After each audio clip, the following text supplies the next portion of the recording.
Apple just released iOS 26.4 to the public, and it's a pretty decent upgrade, especially if you're an Apple Music user or a video podcast lover. So let's just jump into what's new with iOS 26.4. Now, this one is going to be kind of hard to show on camera, so we'll get it out of the way early. But if you type really fast, or if you're like me and use the swipe to type a lot, and notice just how buggy and falling behind the keyboard has been over the last, forever, or it's been like super accurate when you're trying to type really fast, apparently Apple has fixed that here in 26.4. Let me know in the comments if you've updated and noticed a difference. I have not used 26.4 on my main device, so I couldn't tell you right at the second, but my first few tests kind of seems like it, but who knows? So let me know in the comments down below if you've noticed a difference. Moving on to big changes, with Apple Music, you now get a new playlist playground feature that lets you create playlists with a text-based prompt.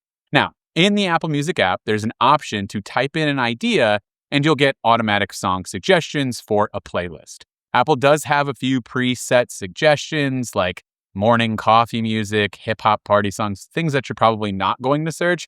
I tried that and I tried my own. You can type in any idea, mood, or feeling, and you'll get results based off of those prompts. From there, the Playlist Playground feature will automatically generate a list of about 25 songs along with a custom title. Playlists that you create can be customized further with additional text prompts, and you can select a cover and a description if you want to. It took a bit of time for the playlist to generate, but it does give you a good mix of artists that you typically listen to, like already, and then some that are prominent in that genre if whatever you typed in exists. So I did pull up Spotify and I tried it out, did its AI-generated playlist feature, which is pretty much the same thing. And weirdly enough, it focused on artists that I don't normally listen to a bit more, which is interesting because I am predominantly a Spotify user, so it definitely knows what I like. And I figured it would be more focused on my listening history, but it kind of didn't do that. And Apple did a nice blend of what I thought it was going to do, where it picked a lot of the artists I already listened to and then chose a couple that I might not know about. While I think I might like the songs a bit more with what Apple chose, Spotify did get the more obscure description kind of nailed down with the genre that I was thinking of, while Apple kind of went a bit more vague. Either way, this is a pretty cool feature. Let me know in the comments what playlists you decided to generate. And yeah, I'll have to try out the same prompts. Speaking of features that Spotify already has, Apple Music now features concerts near you, which will help you find shows in your area and tour dates for the artists that you're a fan of. I love this inside of Spotify. This is kind of how I know that a lot of the bands I like are coming into town before others might. And I hope Apple jumps on this and iterates and kind of gives you notifications so that you can stay up to date too.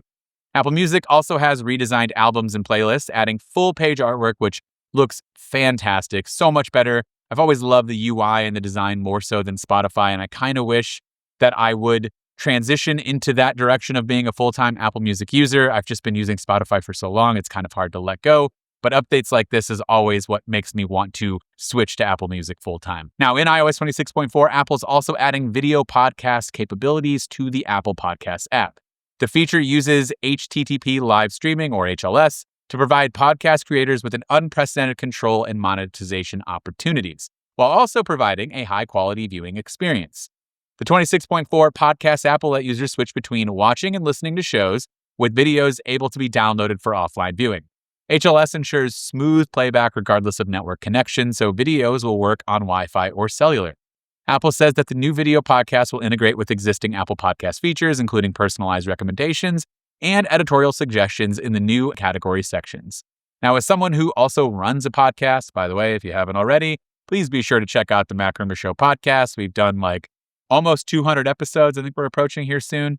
So yeah, let me know if you haven't already checked it out, or if you are a listener. We greatly appreciate your support, but I'm not entirely sure how that process is going to be for creators still. I mean, this came out quite a few weeks ago in a beta, and I still don't really have clarification on how I can get our podcast videos up there, but here, Apple used this one by Kiki Palmer, and that one was already available, so I could show you what it looks like on camera. But yeah, I'm hoping that a lot of the podcasts that I listen to will also go in this direction, because I don't like to go to YouTube to listen or watch podcasts. I listen to it in the podcast app. There is a new ambient music widget for the home and lock screen, which supports playing different built-in ambient music options for sleep, productivity, well-being, and more. Also new in 26.4 are some emojis. There's 8 new ones to be precise, including an orca, a trombone, landslide, ballet dancer, and this distorted squishy face that we saw in the iPad video for the iPad Pro when they kind of squished that emoji down. You kind of get that option now, which I absolutely love. Let me know your favorite new or old emoji in the comments down below. Better yet, comment with your favorite new or old emoji in the comments down below. Freeform Creator Studio is live in iOS 26.4, allowing Creator Studio subscribers to access new Freeform features.